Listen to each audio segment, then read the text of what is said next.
Oi, gente, tudo bem? Estamos aqui para continuar mais uma leitura nossa da Bíblia, né? Hoje em outro lugar diferente. A gente está numa cidadezinha aqui chamada Patos de Minas e fomos abençoados também com o microfone, então provavelmente o áudio da leitura vai estar melhor, né? E a gente vai começar agora o livro de Jó, né? Até aqui a gente foi em Gênesis, encerramos Gênesis, e como a nossa leitura está em ordem cronológica, agora, em ordem cronológica, começa o livro de Jó. Eu não sei como vai estar, porque aqui na rua ao lado vai passar alguns carros, algumas motos, algumas coisas assim, e talvez saia um pouquinho do som deles, mas espero que tudo fique bom aí para se ouvir. Tá bom? É a primeira vez que a gente vai usar e gravar com o microfone, então eu espero que dê tudo certo. Vamos lá? Vamos orar para a gente poder começar? Senhor, obrigado, Senhor, por esse tempo, por mais esse dia, onde nós podemos juntos, através da tecnologia, através da internet, podemos ler juntos a Tua palavra, Senhor. Pedimos ao Senhor, abra a nossa mente, que possamos entender e compreender, ó Pai, aquilo que o Senhor tem para derramar sobre nós. Que a nossa mente seja aberta por Ti, que os textos saltem aos nossos olhos, aos nossos ouvidos, ó Deus, segundo o Teu querer e a Tua vontade. Em nome de Jesus. Amém. Vamos lá? Jó, capítulo 1. Na terra de Uz vivia um homem chamado Jó. Era homem íntegro e justo. Temia a Deus e evitava fazer o mal. Tinha ele 7 filhos e 3 filhas. E possuía 7.000 ovelhas e 3.000 camelos, 500 juntas de boi e 500 jumentos, e tinha muita gente a seu serviço. Era o homem mais rico do Oriente. Seus filhos costumavam dar banquetes em casa, um de cada vez, e convidavam suas 3 irmãs para comerem e beberem com eles. Terminado um período de banquete, Jó mandava chamá-los e fazia com que se purificassem. De madrugada, ele oferecia um holocausto em favor de cada um deles, pois pensava: talvez os meus filhos tenham lá no íntimo pecado e amaldiçoado a Deus. Essa era a prática constante de Jó. Certo dia, os anjos vieram e apresentar-se ao Senhor, e Satanás também veio com eles. O Senhor disse a Satanás: de onde você veio? Satanás respondeu ao Senhor: de perambular pela terra e andar por ela. Disse então o Senhor a Satanás: reparou em meu servo Jó? Não há ninguém na terra como ele, irrepreensível, íntegro, homem que teme a Deus e evita o mal. Será que Jó não tem razões para temer a Deus? Respondeu Satanás. Desculpa. Acaso não puseste uma cerca em volta dele, da família dele, tudo que ele possui? Tu mesmo tens abençoado tudo o que ele faz, de modo que os seus rebanhos estão espalhados por toda a terra. Mas estende a tua mão e fere tudo o que ele tem, e com certeza ele te amaldiçoará na tua face. O Senhor disse a Satanás: pois bem, tudo o que ele possui está nas suas mãos, apenas não toque nele. Então Satanás saiu da presença do Senhor. Certo dia, quando os filhos e as filhas de Jó estavam num banquete, comendo e bebendo vinho na casa do irmão mais velho, um mensageiro veio dizer a Jó: os bois estavam arando e os jumentos estavam pastando por perto, quando os sabeus os atacaram e os levaram embora. Mataram a espada os empregados, e eu fui o único que escapou para lhe contar. Enquanto ele ainda estava falando, chegou outro mensageiro e disse: fogo de Deus caiu do céu e queimou totalmente as ovelhas e os empregados, e eu fui o único que escapou para lhe contar. Enquanto ele ainda estava falando, chegou outro mensageiro e disse: vieram caldeus em 3 bandos, atacaram os camelos e os levaram embora. Mataram a espada os empregados, e eu fui o único que escapou para lhe contar. Enquanto ele ainda estava falando, chegou ainda outro mensageiro e disse: seus filhos e suas filhas estavam num banquete, comendo, bebendo vinho na casa do irmão mais velho. Quando de repente um vento muito forte veio do deserto e atingiu os 4 cantos da casa, que desabou. Eles morreram e eu fui o único que escapou para lhe contar. Ao ouvir isso, Jó levantou-se, rasgou o manto, rapou a cabeça e então prostrou-se com o rosto em terra, em adoração, e disse: Saí nu do ventre da minha mãe, e nu partirei. O Senhor o deu, o Senhor o levou. Louvado seja o nome do Senhor. Em tudo isso, Jó não pecou e não culpou a Deus de coisa alguma. Jó, capítulo 2. No outro dia, os anjos vieram apresentar-se ao Senhor, e Satanás também veio com eles, para apresentar-se. O Senhor perguntou a Satanás: De onde você veio? Satanás respondeu ao Senhor: De perambular pela terra e andar por ela. Disse então o Senhor a Satanás: Reparou em meu servo Jó? Não há ninguém na terra como ele, irrepreensível, íntegro, homem que teme a Deus e evita o mal. Ele se mantém íntegro, apesar de você me haver instigado contra ele para arruiná-lo sem motivo. Pele por pele, respondeu Satanás. Um homem dará tudo o que tem por sua vida. Estende a tua mão e fere a sua carne e os seus ossos, e com certeza ele te amaldiçoará na tua face. O Senhor disse a Satanás: Pois bem, ele está em suas mãos. Apenas poupe a vida dele. Saiu, pois, Satanás da presença do Senhor e afligiu Jó com feridas terríveis da sola dos pés ao alto da cabeça. Então Jó apanhou um caco de louça e com ele se raspava, sentado entre as cinzas. Então sua mulher lhe disse: Você ainda mantém sua integridade? Amaldiçoe a Deus e morra. Ele respondeu: Você fala como uma insensata. Aceitaremos o bem dado por Deus e não o mal?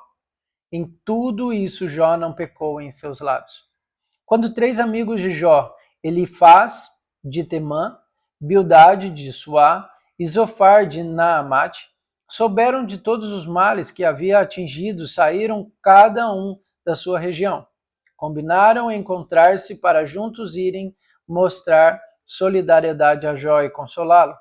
Quando o viram à distância, mal puderam reconhecê-lo e começaram a chorar em alta voz. Cada um deles rasgou o seu manto e colocou terra sobre a cabeça. Depois os 3 se assentaram no chão com ele durante 7 dias e 7 noites.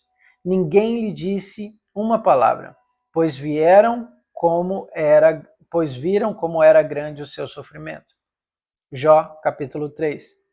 Depois disso, Jó abriu a boca e amaldiçoou o dia do seu nascimento, dizendo: Pereça o dia do meu nascimento e a noite em que se disse: Nasceu um menino. Transforme-se aquele dia em trevas, e Deus lá do alto não se importe com ele. Não resplandeça a luz sobre ele. Chamem-no de volta às trevas e à mais densa escuridão. Coloque-se uma nuvem sobre ele, e negrume aterrorize a sua luz.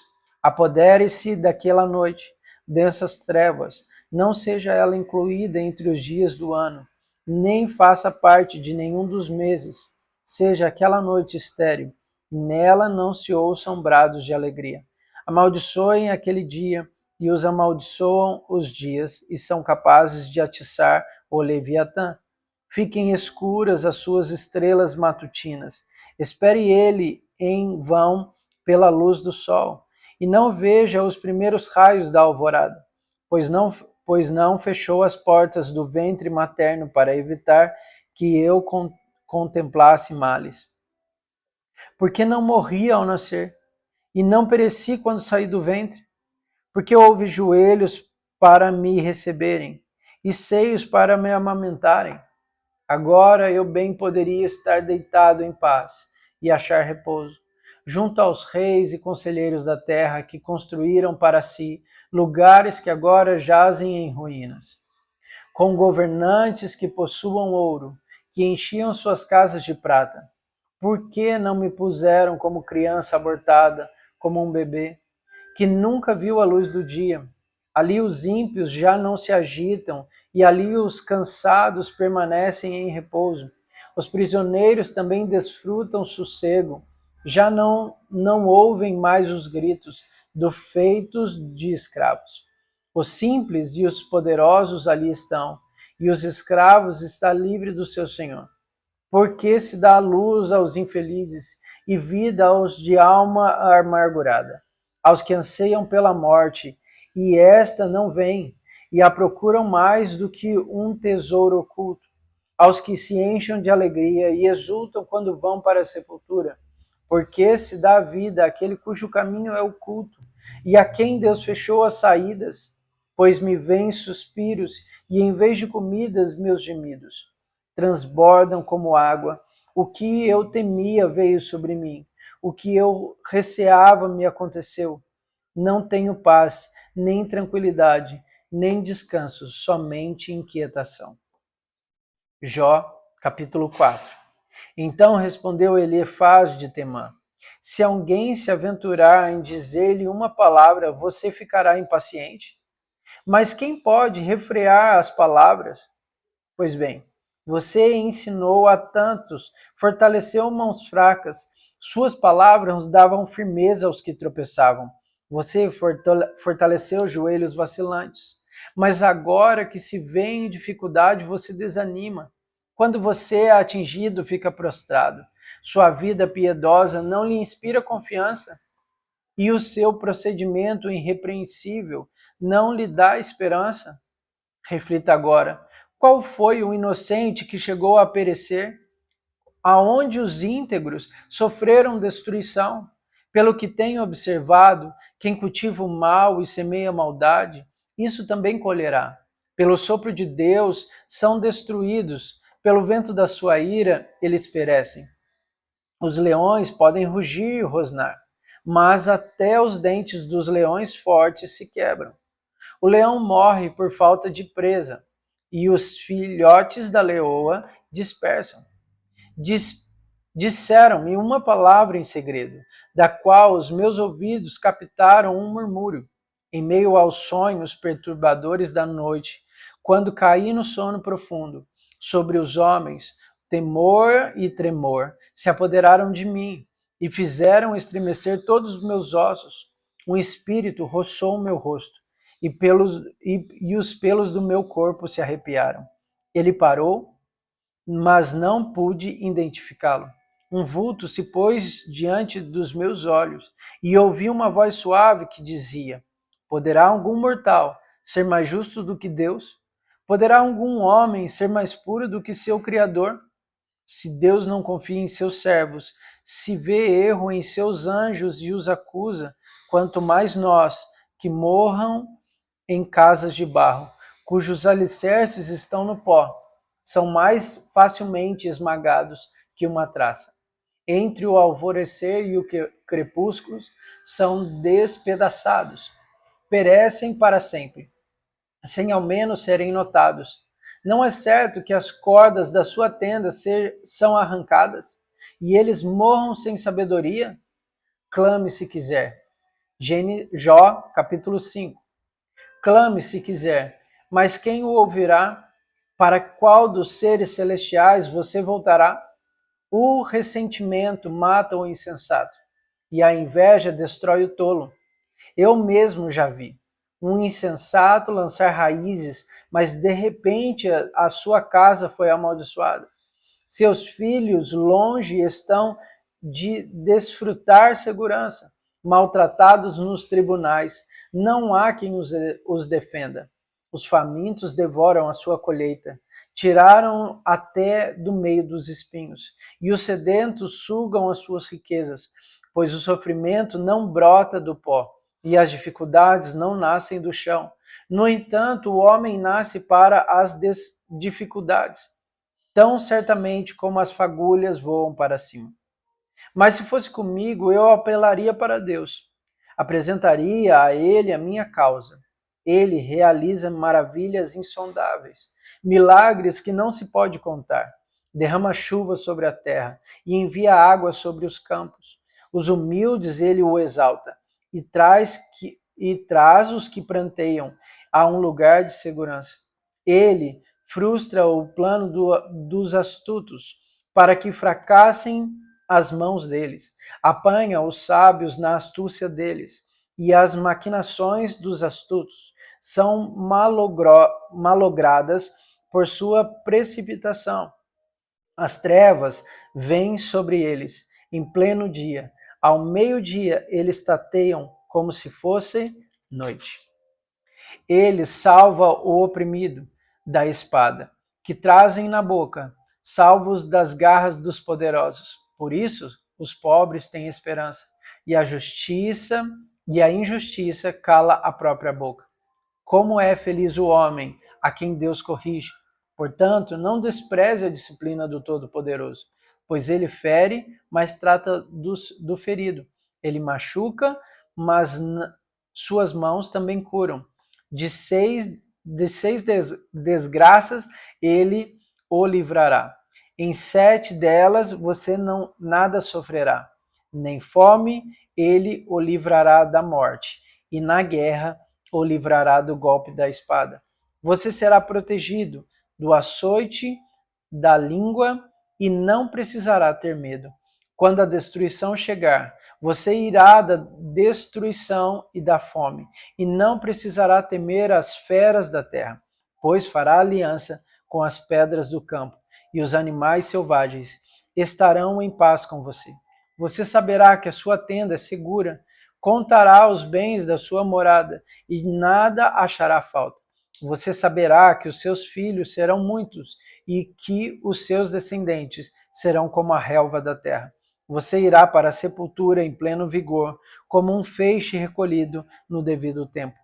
Verificaremos isso e vimos que é verdade. Portanto, ouça e aplique isso à sua vida. E a gente vai parar por aqui.